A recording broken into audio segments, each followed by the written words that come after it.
Welcome to the Franchise Masters podcast, where aspiring entrepreneurs learn what it takes to find, buy, and build successful franchise businesses. My name is Drew Carpenito, and I'm your host as we dive into these fascinating behind-the-scenes stories of people who have used surprising franchises to create massive success.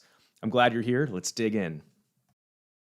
Welcome to the Franchise Masters podcast. I got a good guest today.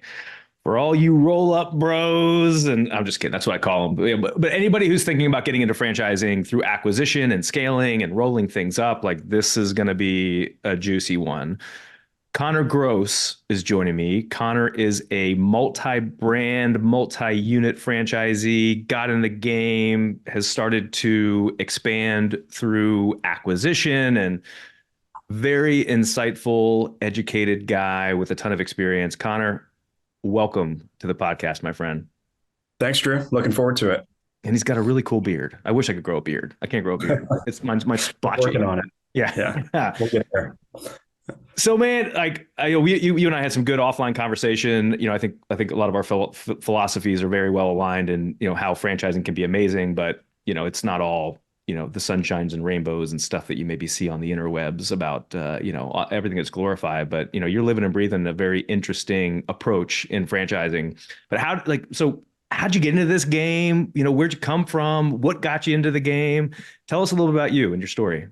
Yeah, absolutely. So I grew up in Winston-Salem, North Carolina.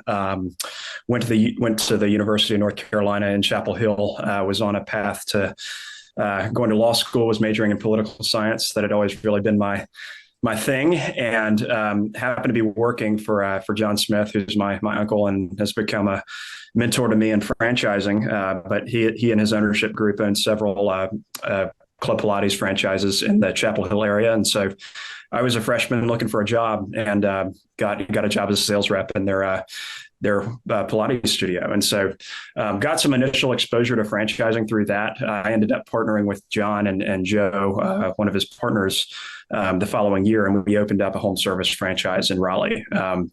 This was 2019, so ended up being good intuition on their part to want to diversify from fitness, given what was coming. But what we did that in Raleigh, had some success with it, and it's a business that I ran as an owner operator for about 18 months. Hired a manager and continue to oversee it today. From on a semi-absentee basis. But when I started to get close to graduating, I knew that I had this itch to grow by acquisition and wanted to look into franchise opportunities where that was going to be a possibility. And so started looking around, came across Smash My Trash due to some overlap and the other franchise brand that I owned, and really just liked the business model. It's a very simple business model to understand. I knew that there would be some factors of scalability from an operational standpoint that would make that really good to grow and to scale. And also just noticed the rate that they were growing, knew that that was something where there were going to be a lot of franchisees getting in, hoping to get out, which hopefully would create a lot of opportunity for myself. And so actually moved to Cincinnati in April of 2022. And about a few weeks after I moved there, that acquisition ended up falling through after I'd moved. And so that was inconvenient, but moved on pretty quickly. Bought the first location in September of 22, and been rolling ever since. Okay, that's a lot. So you started as a franchisee as an undergrad at UNC. That's correct. I love it, man. I love it. How the heck were you juggling school and getting a new business off the ground? Well, I didn't juggle very well. That's why it ended up taking me 5 years instead of 4 to get out of UNC. But it was, looking back, it was the most challenging thing that I would never do again. I think I got learned a lot just because I didn't have a choice. And, that to me is just how I learn. So it worked out really well. Okay. So you were owner operating the first business. That's correct. And going to undergrad at UNC. How the heck do you balance all that stuff?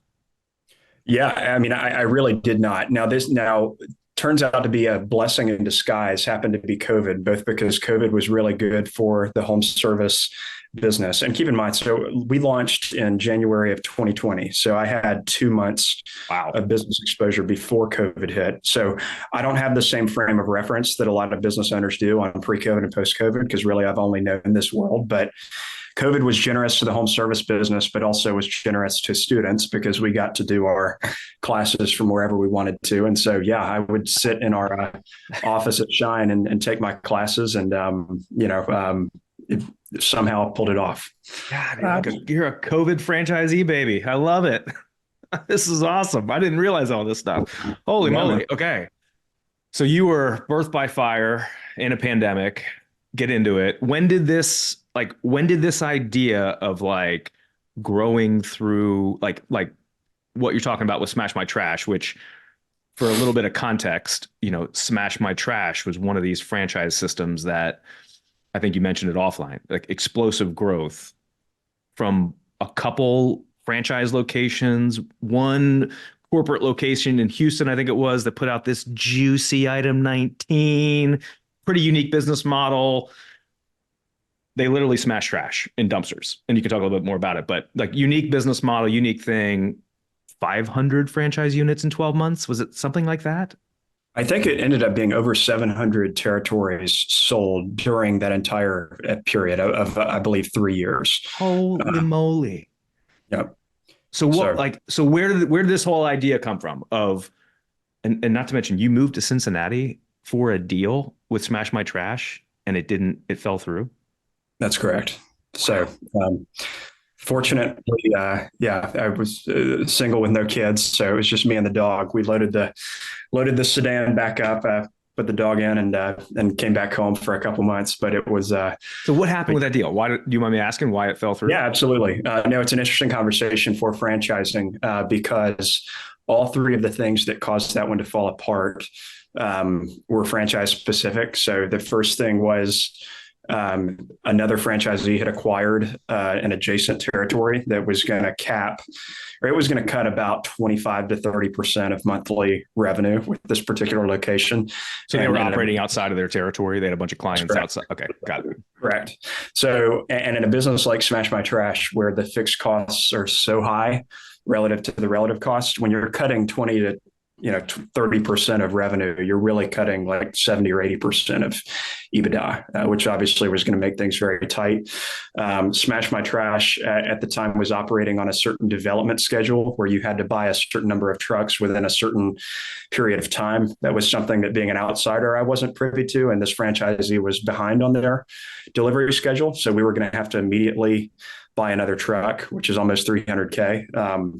And then the other thing is that there was a minimum royalty schedule with the franchisor that had kicked in that we had not taken into account since we had not been made aware of it. And so it had kicked in like 3 months prior to when we were going to close. And so when you normalized the numbers just were not going to check out. Yeah. Well, good job figuring that stuff out. Yeah, it sounds like at the 11th hour that at the 11th hour came too late. And the thing is that it wasn't like we were being misled. The franchisee really was not privy to a lot of this stuff either. And so, it ended up working out to go our separate ways on that one. So then what? You moved to Cincinnati, deal falls through. Then what?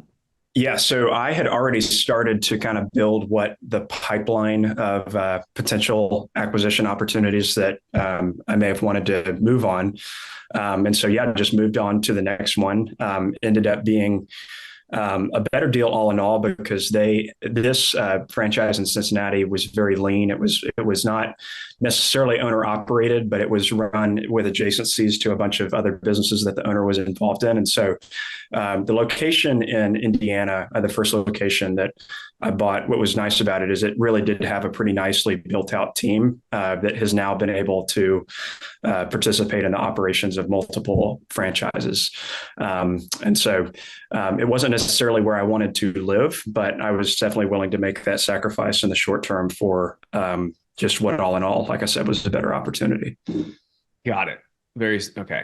So we can maybe go back to my original question of like, you had reached out, you had a lot of potential deals that you had kind of identified, right, as potential acquisitions, and Cincinnati one Right. was top of the list, involved, didn't work through. So you had options to kind of fall back on. So where, like how did you go about identifying Smash My Trash as like a brand that you wanted to focus on for this new second strategy of going through acquisition, and rolling up, right? I mean, that's a big part of it too, right? Is like the opportunity to scale through consolidation and rolling up. So where did that idea come from? Like, how can you take us through a little bit of your thought process and like how it evolved and how you landed on Smash My Trash? Yeah. So to back up a little bit, I think what really got me focused on acquisition entrepreneurship originally was just the fact that when I was growing my first franchise, I was in circles with people. Again, I was an undergraduate, so in circles with people who were in business school, who were going into investment banking, into private equity, into consulting. And so I was always, it was very interesting because I was hearing secondhand what they were learning in their business classes and also running a small business. And I was so interested to kind of draw parallels between the two. And certainly talking with people as they were learning just about the M&A process and about private equity, about institutional asset management and all of those things. It was very interesting to just think through how we could utilize everything that's being taught in business schools so well in small business if we only applied it in the right way. So really from that point, just was looking towards wanting to take my franchising experience and just and I really do love the franchising space, but just wanting to take that and figure out how I can transition that into M&A more broadly. And in terms of finding Smash My Trash, I really only had two lenses to view that from. The first was the experience that I had running that initial franchise and knowing what do I like about this, what do I not like about it, and kind of juxtaposing potential franchise acquisitions with that experience.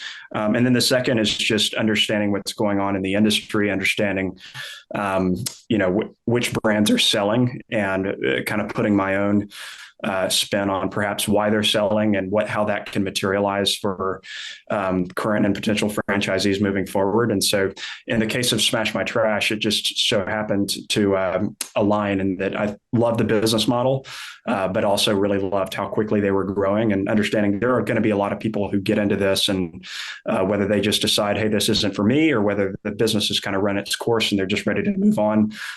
Just had a strong itch that would take place over the next several years if I was to get into it. You were right. Yeah. Well done.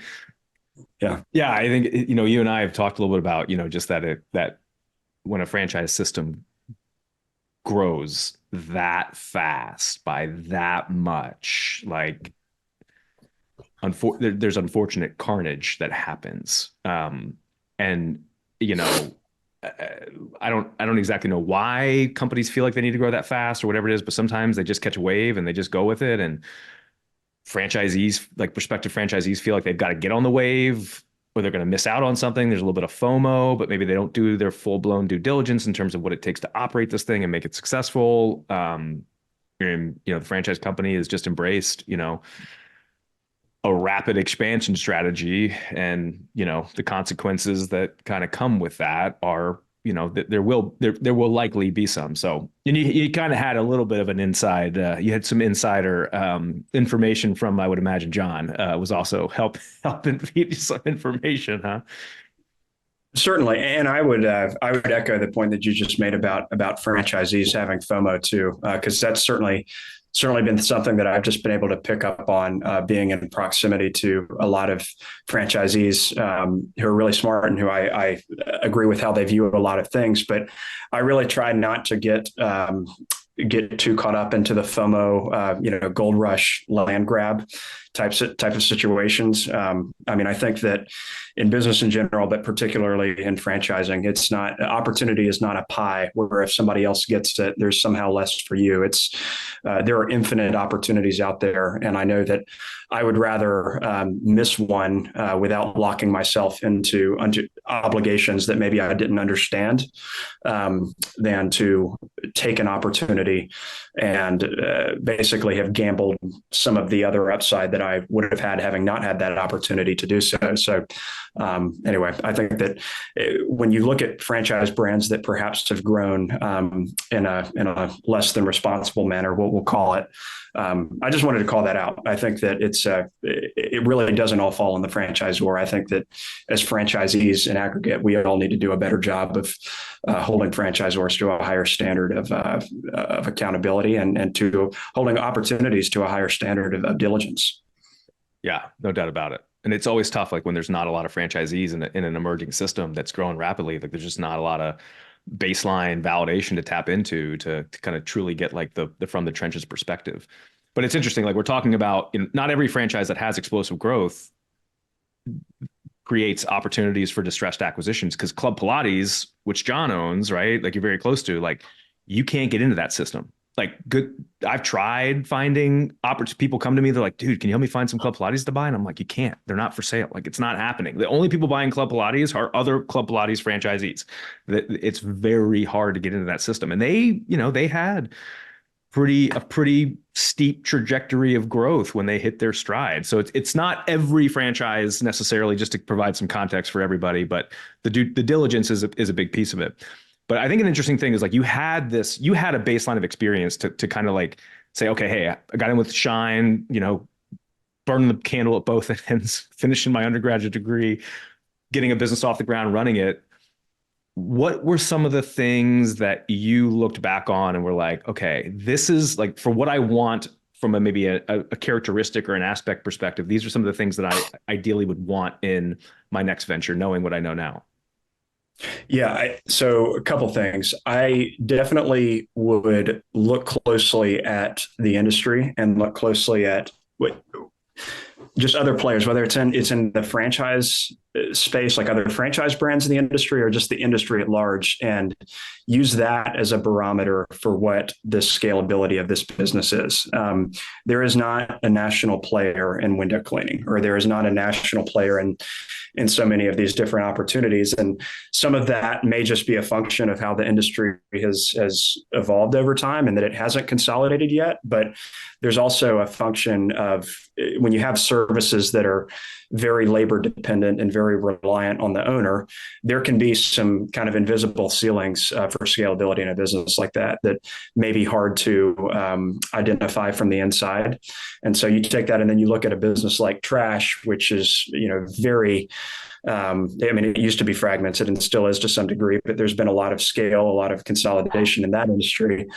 A lot of the same headwinds in a business like window cleaning are tailwinds in a business like trash compaction or collection or any of those things. So I would definitely look more closely at the industry. In terms of the franchise specific side of things, I would pay more attention and did pay more attention at doing it over again to the validation process and to kind of like if you're conducting an interview with a potential employee, always trying to picture this person in your workplace and not just analyzing their competence, and obviously their character is very important as well, but also the chemistry that they have amongst your team. The second time around, I put a lot more emphasis into not only wanting to understand the level of success that franchisees were having, but really picturing myself as a part of this community and saying, am I going to be a good fit? And both of those things definitely checked out with that second brand. Yeah. So labor is like a big piece, right? From an operational reality of running a business, like looking at the staffing component of like what it takes to staff a business, especially if you want to scale it, right? Some businesses operate more efficiently on the labor side of things than others, which I'd imagine Smash My Trash has a pretty attractive labor model with their business, right? It's typically one guy in a truck, from what I understand, right? Just literally driving around town smashing trash. That's exactly the right. business model. Oh, interesting. So okay, so you had great experience to look back on and just kind of put together a wish list of your next venture and some things. How did you go about creating a pipeline of potential acquisitions within the Smash My Trash system? Yeah, so a couple of ways. There was so I did have some overlap just in networks from the other franchise brand that I own, and the franchisee base in Smash My Trash, which was very helpful. There are in fact, the first acquisition that ended up going through, that one came from the owner had posted a listing for some other undeveloped territories that he had purchased and was trying to resell. And I reached out to that, ended up finding out that he also owned an operating location that was profitable and was doing well, and ended up saying, hey, I'm not less interested in the undeveloped territories, but would you be interested in selling your operating location? And the answer was yes. And so, both of those helped to kind of get a foot in the door. But I mean, better than I do that part of the value in a franchise brand is the network and the intimacy by which you get to run your business alongside of other people who are doing the same thing. And so once there's a foot in the door, I feel like a lot of those conversations and those relationships just start to function organically. Yeah. So you worked hard to start to network, right? It's not like this was just, create a list and magically you start having conversations. Like you had to put some grit in to put the legwork in, do the heavy lifting to initiate the conversations. And I'm sure each one kind of started a little bit differently, but once you started kind of, working your way through the network and connecting dots, then, more conversations led to one another. But like, is there like, did you find like there's a particular way to approach a prospective owner about an acquisition in terms of just how the conversation goes, or things that you've picked up that worked really well, maybe some things that you tried that didn't work well?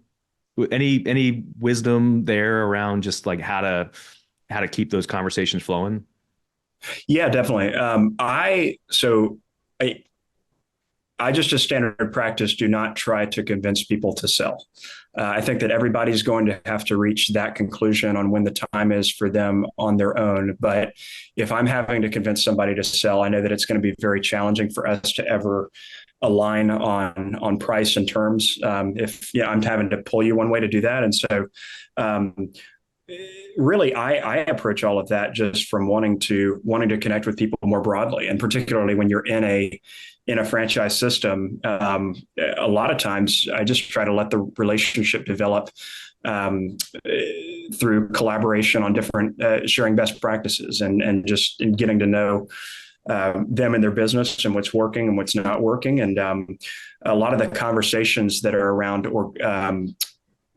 acquisitions or different opportunities, it's really just after we've laid that foundational level of rapport. And again, when people reach that point on their own, then that's when they're likely to come back around and initiate that conversation.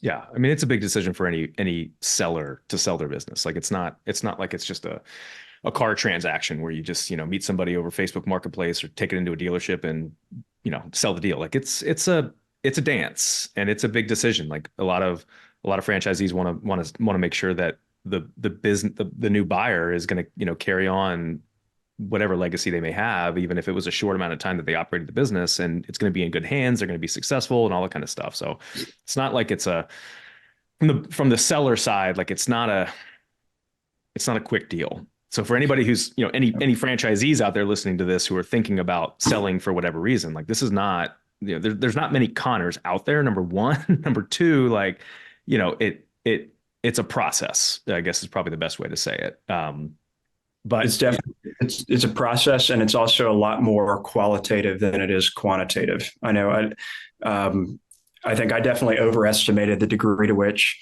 everyone thinks in X's and O's and numbers, and particularly when dealing with businesses that are this small and businesses that are typically very intertwined with the owner and the owner's personal life and personal circumstances.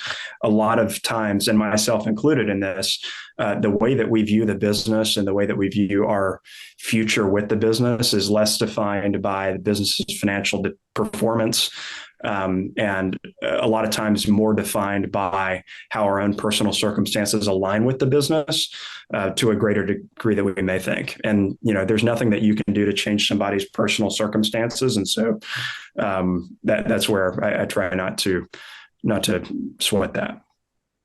Yeah, well said. Because I mean, at the end of the day, right? Like whatever the final sale price is, if you can get to an agreed upon sale price, like it's what they're willing to sell it for and what you're willing to buy it for. Like there is no like, I mean, there's general rules of thumb and all that kind of stuff, but value is what somebody's willing to pay for something, what somebody's willing to sell it for something.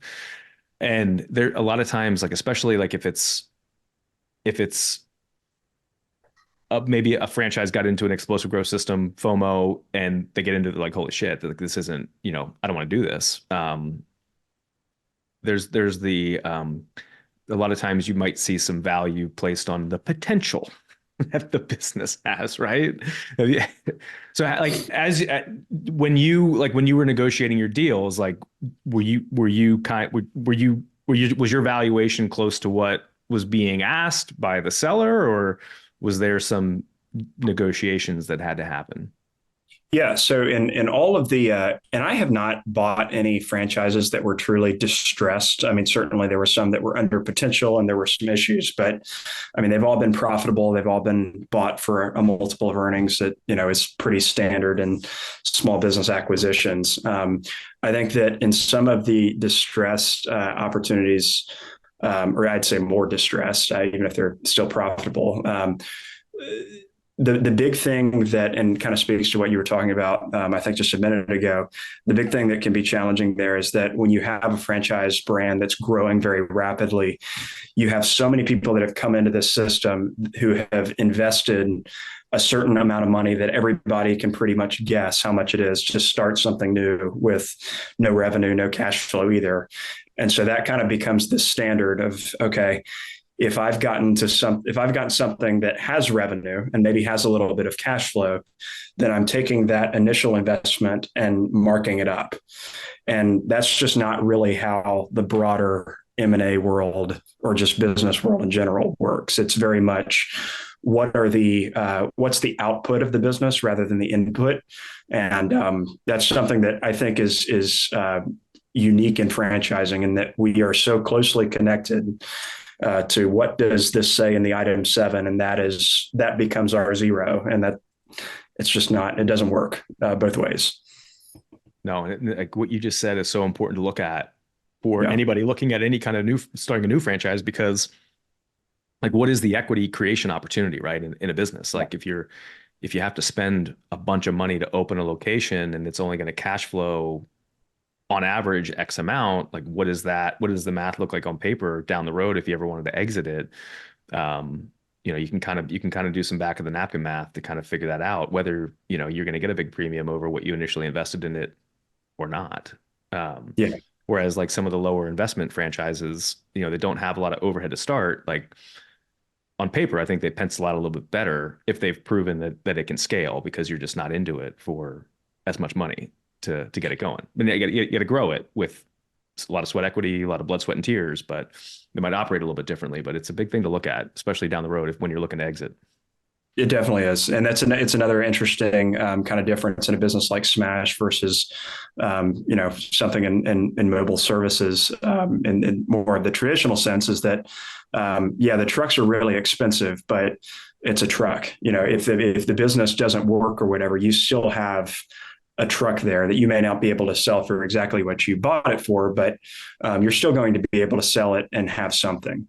Whereas in businesses that may have lower cost, it's going to be very, very challenging if it doesn't work out to sell and recoup any meaningful amount of value. So that was another interesting part about Smash My Trash that could be applied in a variety of different situations. Yeah, no doubt. Now, how you funded the business, you mentioned when we were talking offline a little bit, was interesting. Can you talk a little bit about how you went about funding your acquisitions? Yeah, sure. So the acquisitions were funded through a credit facility that was basically able to obtain through my first franchise, we were able to structure the credit facility to where it was in a holding company that also owned that first franchise and would own subsequent acquisitions as well. And so basically just allowed us to utilize the cash flow from the first franchise to service debt from future acquisitions, along with the cash flow from those future debt opportunities. But what I like about that kind of a model is, I wasn't in a rush to exit that first franchise because I was able to still redeploy the capital effectively elsewhere while keeping it. And so I definitely think it was the right move for the time. And it's interesting to see that play out definitely through multiple acquisitions now. So did you have the holding company, we'll call it, above that owned your Shine franchise? Was that the initial setup, or did you guys go back and reconfigure some things? Went back and reconfigured some things. I mean, every business is held in separate entities, but the holding company was not developed until, like I said, until we decided to do this acquisition model. Yeah, and so you guys, I'm sure there was some strategic reasons for doing that, from the accounting side and whatnot, but also from the lens of a bank and funding. Like, you guys, I'm assuming, knew that was going to be important in terms of how banks were going to look at funding, getting funding for the acquisitions. Yeah, absolutely. I mean, banks. One of the things that, as I was learning about it, that they're going to look towards is they just want to understand what your debt service coverage ratio is. And so if you have multiple businesses producing cash flow that don't have a lot of debt on them, well, if you can structure the ownership to where the bank has a lien on all of it, you can utilize that cash flow to get credit towards your debt service coverage ratio and tap into more credit availability that way. So anyway, it was a very smart move. Very smart. Yeah, it was an interesting opportunity there for sure. Now, were the banks just looking at the debt coverage ratios, or were they also looking at you guys as operators as well? So I work with a private lender who's very much a cash flow lender, and so they're less concerned with my personal credit profile, but just depending on, I also pay a higher interest rate, for that. I have because there's a different risk profile associated with that. So working with a more traditional bank, you're probably going to get better terms, but they're going to be much more interested in you and, putting your house, your dog, your kids as collateral and everything else. And it's just a different approaches. Do you mind me asking how you found the private lender? Because I'm sure there's some people, that are interested in your story and how you've gone about doing what you're doing.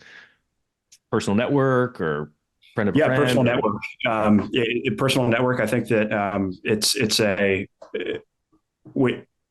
credit investing is a very interesting opportunity for people that are, seeking cash flow. They're seeking something that's a little bit less volatile than equity opportunity. And so, you find people that are interested in lending. It can be a win-win for everybody because you're getting, a lot of times more flexibility. You're getting the ability to draw up terms to kind of fit more of your strategy of what you want to approach things with. And, the lender, if you're willing to pay for it, they can get an excellent return on their money as well. So I'm a big fan of private credit strategies. And we talked, maybe it was last week, the week before, like you see an opportunity within franchising to kind of on a larger scale, I don't want to use the word institutionalize that model in a way, right? Or organize that model in a way where matching up investors with operators, right? Yeah, I definitely feel very strongly about that because I just looking at myself and looking at how just what it's done for me early in my career. None of that would have happened if I had not been in a position to partner with the people that had the money and had the know-how, and all I had was, time and the ability to execute, and it ended up working out really well. And so, I definitely think that, to people that are out there in my situation where, hey, we may not know exactly what we want to do in our career. We know we want to do something that's entrepreneurial. We know we want to defer short-term earning potential for long-term value building potential. I definitely think if I could do it over again, I would have done it exactly the same way, going out and partnering with somebody who can complement me for what I don't have, and making it a mutually beneficial partnership. Let me ask you this. Yeah. Do you think under that model of working with a private lender, investing in an operator to put in the blood and sweat and tears to build a franchise, do you think that there's more operators out there that could be fits for that? More people with money? Maybe both? I'm interested what your take would be on, like if I'm the money guy, like how do I go about finding these operators, right? Do you think so? What do you think of like the landscape around just kind of like those two people involved in that model that you just shared? Yeah, I think it's an interesting question, and it's challenging to tell because I think that you have a lot of people with operational potential who may not realize it because, for example, I would have never done what I did if I had not been in the proximity of franchisees and even known that there was an opportunity out there in franchising. If you're not there and you're in the ecosystem of, okay, you're going to go to college, you're going to get a job and, work for 20 years. And then, maybe you start talking about owning a business. I think that there are a lot of people who are following that path, and many of whom should do that. But so I don't know. I don't know how to really bifurcate that between who has the capacity and who actually is going to do that. On the money side of things, it's interesting because money is certainly infinite, and there is certainly more money out there to be deployed into really good opportunities. But when you're investing in something like a franchise, even if you have an operating partner, you really do need to be, in my opinion, in most situations, giving more than money, meaning you are providing, even if you're not doing the work yourself, you are providing some sort of strategic insight and counsel to a young operator. And so, again, it's more leverage on time, but time certainly is not infinite. And so that may not answer your question, but that's what. I think you provide a lot of insight into that idea, right? Because I think, and because it's not just like if you're a money guy or gal, like it's not just about the numbers, right? Like you're getting into a franchise. It's a living and breathing thing that needs tender love and care in order to make it successful. It's not like you're just putting money into a real estate deal or a syndication or the stock market or whatever it may be. Like it's a completely different thing, but the returns could be better. Probably a little bit more equity creation opportunity too, as well, not just the cash flow or the cash on cash returns and all that kind of stuff. I think it's hard to find you. So if you can skin that cat somehow, Connor, of like cultivating this network of people that would be amazing operators in certain types of franchises, I think the money piece would be the easy part to skin. Yeah, I think it's something how you do it, but well, I don't either, but I think it's something that as an industry, I think that we should be doing a better job at that, in promoting the opportunity that exists in franchising, not just as an investment opportunity, but as a really interesting career move. And obviously, by the way, I don't mean to talk about working for a company for 20 years and then owning a business is any sort of a bad thing. I think that's a great path, and I'm thrilled for the people that do it. But that wasn't the path for me, and so if there's a way to just get the word out that this is a great opportunity to get your feet wet in business ownership, to build value, and to learn lessons that you can take in whatever direction you want to. I think we as an industry need to do that. Yeah, no, I'm with you. I think you had a really good vantage point with being close to some franchisees in a very successful franchise system. They're great operators, have scaled it. And so like for anybody listening that's kind of like interested in this model, don't reach out to me because I'm not helping you find money in this thing.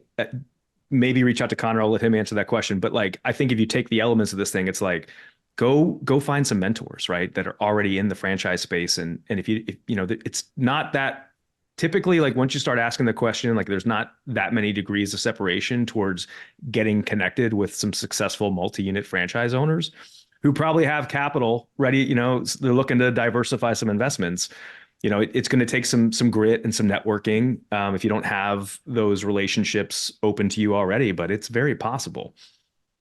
Yeah, I 100% agree, and I also think that yeah, people are very. I've been truly blessed just to be surrounded by people that are light years ahead of me, professionally, financially, and just with regard to personal wisdom. And I would apply a lot of credit there to just the framework that franchising has given me, and to be in proximity to really smart people. But I also think that just in general, just me as a young person, it is really incredible how willing people are to help if you ask. And I think that yeah, if I was myself 5 years ago, I would definitely put a higher emphasis on just being very, very intentional about asking for people to share their wisdom, because people are willing to do it. Yeah, I think that's one of the least talked about benefits of getting into franchising is the community.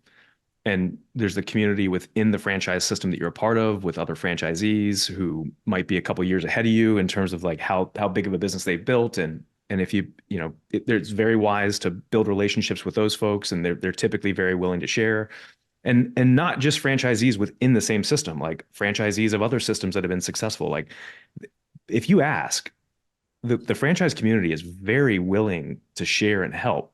You got to ask, but it's one of the coolest things that I don't know if it's in every industry, because I haven't been in many other industries. Actually, I haven't been in any other industries, but it's one of the most powerful things that if you're intentional about it can really help you create success and happiness and all that kind of stuff. Yeah, I totally agree. And it's also really cool to think about how, what connection do I have as a Smash My Trash franchisee with, fill in the blank, a Dunkin' Donuts franchisee. It's like we're running completely different businesses. And yet, if I go meet somebody who owns a Dunkin' Donuts franchise, we're going to somehow, franchising still provides us some level of alignment to where we definitely connect in some way. And so I've always thought that was, it's really cool how franchising can provide that alignment, that framework with people who otherwise you really just would not feel that connected to. Yeah. Yeah. It's pretty cool. Yeah. All right. Back to you. So what are the grand plans that you have as you are operating your Smash My Trash acquisitions? Like what's the grand plan?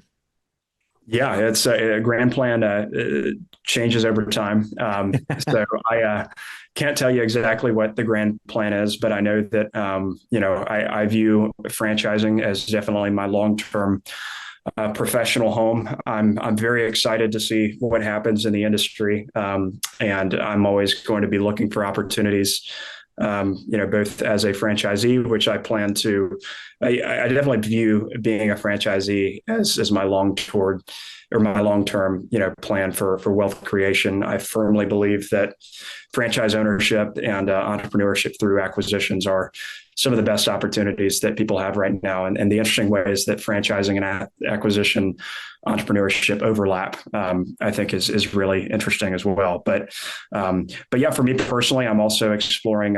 I have this itch to help people to get into the industry in some capacity. Kind of like I was talking about how there's no way that I would have gotten started in franchising as young as I was if I had not been in those circles. And so I definitely want to also find opportunities for myself to where I can bring those circles out there and help people who may not have considered franchising as a career opportunity in their younger years.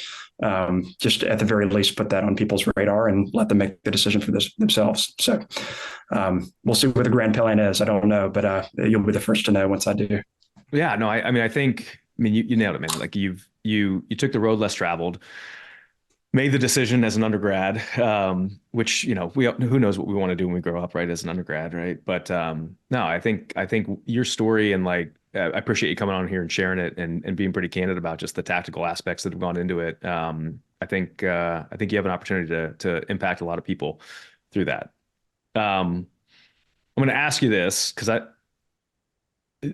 like, what do you want people to reach out to you about any of this stuff? People who might be listening or anything like that, or is there a better place for them to go? I don't want you to get like inundated with like, you know, I just don't want you to have to spin your wheels too much if you don't want to, Yeah, do. no, I love talking with anybody who's in franchising or who's interested in getting into franchising. So no, anyone who's if I can be of value, don't hesitate to reach out. Okay. All right. Call Connor. All right. So if people want to get in touch with you, Connor, how can they do that? Yeah, well, I'll give you my email, and that's certainly one way. But I'm on Twitter as of recently at Connor Groce, and LinkedIn as well. So whatever's convenient. Cool. All right. We'll put that stuff in the show notes so people have it. Any final thoughts, words of wisdom, anything you want to talk about that we didn't talk about before we wrap it up? Yeah, nothing in particular other than to say, Drew, thank you to you. You're somebody that I've certainly paid attention to the last few years in learning more about franchising. And I also think that it's you and folks like you that cultivate the community that we just spoke of and really makes the industry what it is, which is something really, really special. And I'm excited to build a career in something that's that is as special as franchising is. So thank you for that. Cool, man. Well, I appreciate that. It means a lot. Connor, my friend, it's been a pleasure. I'll let you roll. Have fun in Park City. And I know we're going to stay in touch. Yeah, most certainly. Yeah. Take care, Drew. Thanks, man. See ya. That's a wrap. Hope you found a nugget or two in there that can help you on your franchise journey. And if you ever want to talk franchising, reach out to me anytime.